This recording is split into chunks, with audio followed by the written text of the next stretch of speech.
Hey guys, I'm Layla. I'm an intern at Oracle on the database tools team, and today I'm going to show you how you can load an Excel spreadsheet or a .csv into your database. Yes, it's still all online in your web browser, no setup, no downloading, no hassle. Let's get started. First, you're going to want to go to cloud.oracle.com and you'll see a page similar to this. If you've saved your credentials for your Oracle Cloud account, your cloud account name should come up here. Go ahead and press next. After pressing next, you should come to the sign in page here. Go ahead and sign in with your credentials, and I'd highly suggest saving them so it's easier to sign in. Go ahead and press sign in. After signing in, you'll be brought to your Oracle Cloud homepage, as you can see here. And we're going to be focusing on importing a .csv into our database. So let's go ahead and find our database. For easier access, you can go ahead and type in your database name in the search bar.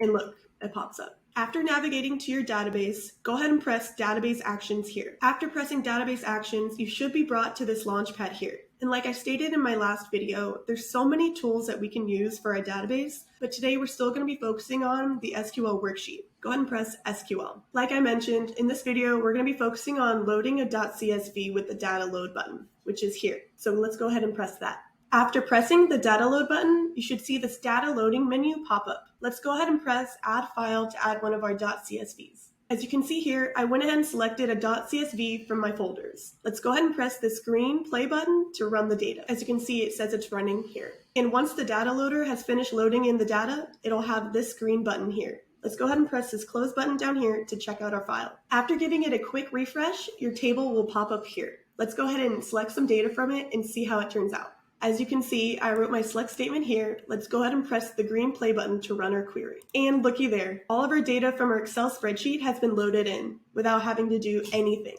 Super sweet, right? Now, let's play around a little bit and pull up some specific data from our table. I'm going to run this query here and see what pops up. And looky there, it brought up any information about the city, Wichita. And here's a little fun fact. If you're feeling a little bit lazy, you can easily drag your table name here and choose the type of insertion that you like. So it can be insert, delete, update, select, or you can just insert the object name. And looky there, it works just the same as typing it out yourself. I'm going to be creating more tutorials soon about how you can use Oracle SQL Developer Web, but I hope this was a good start for you. I'll catch you in my next video. Thanks for watching.